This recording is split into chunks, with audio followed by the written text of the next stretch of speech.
Subscribe कीजिए BBC media YouTube channel को और दबाइए बेल आइकन को ताकि आपको हमारी वीडियोस मिले सबसे पहले।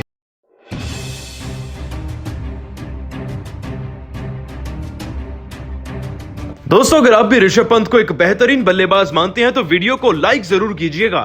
दोस्तों, भारत और इंग्लैंड की टीम के बीच में चल रहे पहले टेस्ट मैच के तीसरे दिन के खेल की शुरुआत भले ही भारतीय टीम के खिलाफ थी, लेकिन जाते जाते ऋषभ पंत ने ऐसा काम कर दिया कि पूरे भारत का दिल जीता है। और इसी के साथ साथ ऋषभ पंत ने एक बेहद ही नायाब रिकॉर्ड अपने नाम कर लिया है, जिसे बहुत ही ज्यादा धुरंधर खिलाड़ी कर पाए हैं। इसी के साथ साथ क्या है पहले टेस्ट की सबसे लेटेस्ट अपडेट और तीसरे दिन के खेल की हाईलाइट्स आपको इस वीडियो में बताएंगे, तो दोस्तों अंत तक जरूर बने रहिएगा। दोस्तों, आज तीसरे दिन के खेल की शुरुआत भारतीय टीम के लिए काफी ज्यादा अच्छी थी। 2 विकेट बचे थे इंग्लैंड की टीम के, जो कि जसप्रीत बुमराह और अश्विन ने बड़ी आसानी से अपनी टीम को दिला दिए। लेकिन अभी भारतीय टीम के सामने असली चुनौती थी 578 रनों के लक्ष्य का पीछा करने की। लेकिन भारतीय सलामी जोड़ी के बल्लेबाज यानी कि शुभमन गिल और रोहित शर्मा जब मैदान पर शुरुआत करने आए तो भारतीय टीम के हाथ केवल निराशा लगी। उम्मीद थी कि दोनों खिलाड़ी मैदान पर सेट रहेंगे और कई सेशंस भी खेल जाएंगे, लेकिन रोहित शर्मा तो पारी के तीसरे ही ओवर में कैच आउट हो गए, जिसके बाद प्रेशर शुभमन गिल की बल्लेबाजी में भी महसूस किया जा सकता था। हालांकि दोस्तों, शुभमन गिल बड़े शॉट जरूर खेल रहे थे, लेकिन 10वें ओवर में वह भी 29 रन पर कैच आउट हुए।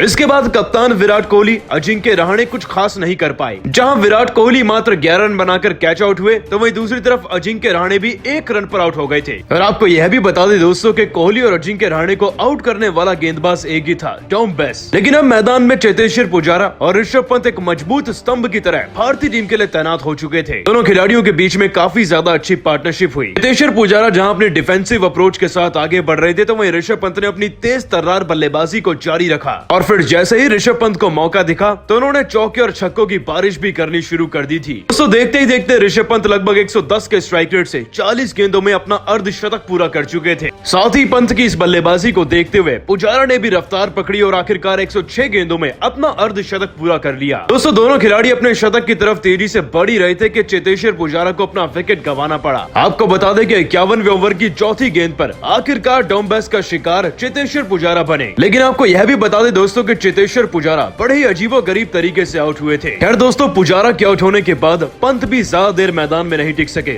91 रन लगाकर वह भी टॉम बेस का शिकार बने और कैच आउट हो गए थे। आगे चलकर वॉशिंगटन सुंदर और अश्विन ने अपनी टीम के लिए विकेट को बचाए रखा। जहां सुंदर ने 33 रन लगाए तो वहीं अश्विन 8 रन बनाकर मौजूद हैं। लेकिन आपको बता दें कि ऋषभ पंत जब मैदान में बल्लेबाजी कर रहे थे तो खास तौर पर पारी के 32वें ओवर में उन्होंने ऐसी बैटिंग करके दिखाई कि एक नायाब रिकॉर्ड अपने नाम किया है। सबसे पहले तो दोस्तों आपको बता दें कि 32वें ओवर में ऋषभ पंत का आमना सामना हुआ था गेंदबाज जैक लीच से। यह एक स्पिनर गेंदबाज हैं और इन स्पिनर गेंदबाज की गेंदबाजी को देखकर ऋषभ पंत को मौका दिखा छक्के मारने का। आपको बता दें दोस्तों कि ऋषभ पंत ने इसी ओवर की चौथी गेंद पर मौके को देखते हुए एक स्लॉग शॉट खेला और फिर गेंद सीधा बाउंड्री के बाहर चली गई। यह छक्का हो चुका था। अगली गेंद पर भी ऋषभ पंत ने लॉग ऑन के ऊपर से गेंद को खेला और सीधा बाउंड्री के बाहर जाकर गिरी गेंद। और दोस्तों, कुछ ऐसे ही ऋषभ पंत ने लगातार 2 गेंदों में 2 छक्के जड़ दिए थे। इतना ही नहीं दोस्तों, आपको बता दें कि इसी गेंदबाज को आगे चलकर मैच में ऋषभ पंत ने 3 और छक्के जड़े और ऋषभ पंत के यही सभी छक्के देखकर कप्तान विराट कोहली भी खुशी से झूम उठे थे। साथ ही दोस्तों आपको बता दें कि पंत ने जो रिकॉर्ड बनाया वो ये है कि भारतीय टीम की तरफ से वैसे तीसरे बल्लेबाज बन गए जिन्होंने अपनी पहली 3 पारियों में 50 से ज्यादा रन लगाए हैं। आपको बता दें कि इससे पहले यह रिकॉर्ड कप्तान विराट कोहली भी अपने नाम कर चुके हैं। दोस्तों, तीसरे दिन के खेल में भले ही भारतीय टीम 6 विकेट गंवा चुकी है, लेकिन पंत ने सबका दिल जीता है अपनी बल्लेबाजी से। और पंत की इसी बल्लेबाजी पर आप उनको 10 में से कितने नंबर देंगे या क्या कहना चाहेंगे, नीचे कमेंट सेक्शन में जरूर बताइएगा। आपको बता दें दोस्तों कि तीसरे दिन के खेल की शुरुआत भी इंग्लैंड की टीम की बल्लेबाजी से हुई थी। हालांकि तीसरे दिन के खेल में इंग्लैंड की टीम के खिलाड़ी वो जादू नहीं कर पाए, क्योंकि दोस्तों जैक लीच ने अपनी पारी में 14 रन जरूर लगाए थे, लेकिन जेम्स एंडरसन आखिरकार 1 रन पर आउट हुए और भारतीय टीम ने इंग्लैंड की टीम को 578 रनों पर ऑल आउट कर दिया।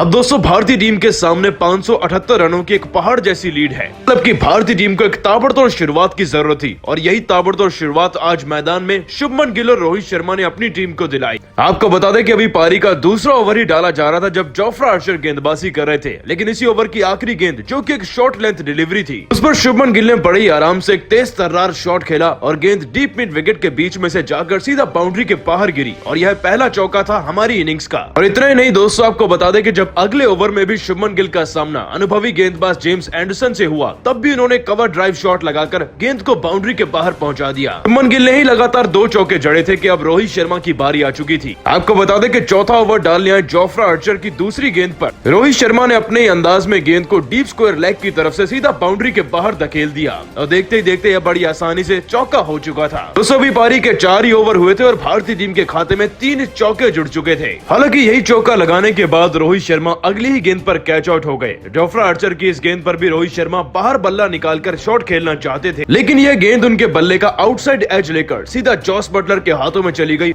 और बटलर ने भी इतना आसान सा कैच पकड़ के रोहित शर्मा का विकेट मात्र 6 रन पर अपनी टीम को दिला दिया। लेकिन दोस्तों रोहित शर्मा के विकेट गिरने का असर शायद शुभमन गिल की बल्लेबाजी पर नहीं पड़ा, क्योंकि मैदान पर अब भी वह लगातार चौके जड़ रहे थे। आपको बता दें कि इसके बावजूद 7वें ओवर की तीसरी और 5वीं गेंद पर शुभमन गिल ने शानदार 2 चौके जड़ दिए जेम्स एंडरसन जैसे गेंदबाज को। यहाँ तक कि जब पारी के 10वें ओवर में उनका आमना सामना जोफ्रा आर्चर से हुआ तो इसी ओवर की पहली गेंद पर एक शानदार शॉट लगाकर उन्होंने एक और चौका जड़ा था। लेकिन जोफ्रा आर्चर को यही चौका जड़ने के बाद शुभमन गिल ने अपना विकेट भी उन्हें थमा दिया। दोस्तों आपको बता दें कि 10वें ओवर की दूसरी गेंद पर एक ऑन ड्राइव शॉट खेलना चाहते थे शुभमन गिल। इसी बीच वह एक आसान सा कैच थमा बैठे जेम्स एंडरसन को और उनकी पारी भी आखिरकार 29 रनों पर समाप्त हो गई। लेकिन ताज्जुब की बात तो यह है कि शुभमन गिल अपनी पारी में 28 गेंदें खेलकर सेट हो चुके थे और इतनी छोटी पारी में भी 5 चौके जड़ चुके थे। कुल मिलाकर दोस्तों दोनों खिलाड़ियों ने मिलकर टीम को एक अच्छी व तूफानी शुरुआत दिलानी तो चाहिए, लेकिन उसमें पूरी तरीके से सफल नहीं रहे। आपको बता दें कि इसी बीच जोफ्रा आर्चर की एक बाउंसर भी शुभमन गिल को लग गई थी, जिसके बाद मैदान में खेल को रोका भी गया था। हालांकि शुभमन गिल ने उसके बाद बल्लेबाजी करी, लेकिन ज्यादा देर मैदान पर टिक नहीं सके। लेकिन दोस्तों फिर भी आप सभी शुभमन गिल और रोहित शर्मा की बल्लेबाजी को 10 में से कितने नंबर देंगे, इस बात का जवाब नीचे कमेंट करके जरूर दीजिएगा।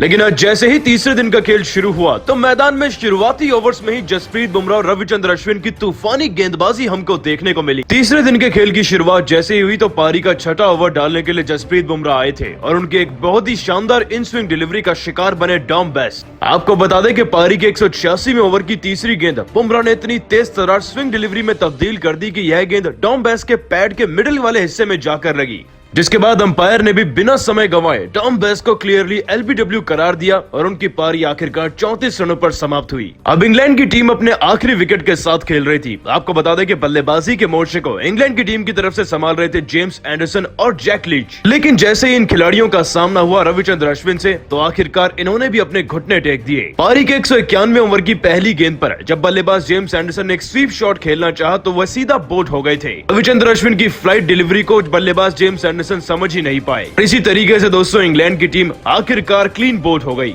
आपको बता दें कि इंग्लैंड की टीम ने अपनी पहली पारी में 578 रन जरूर बनाए हैं, लेकिन इतिहास ये कहता है कि भारतीय टीम ने इस मैदान पर 750 तक रन बना रखे हैं। और अगर हमारी टीम ने इंग्लैंड की टीम को 700 रन बनाने से पहले रोका है तो वाकई में उनकी गेंदबाजी शानदार रही है। और दोस्तों बुमराह, अश्विन और ईशांत शर्मा की इसी गेंदबाजी को आप 10 में से कितने नंबर देंगे, इस बात का जवाब नीचे कमेंट करके जरूर दीजिएगा। अब दोस्तों दूसरे दिन के खेल का आखिरी सेशन चल रहा था।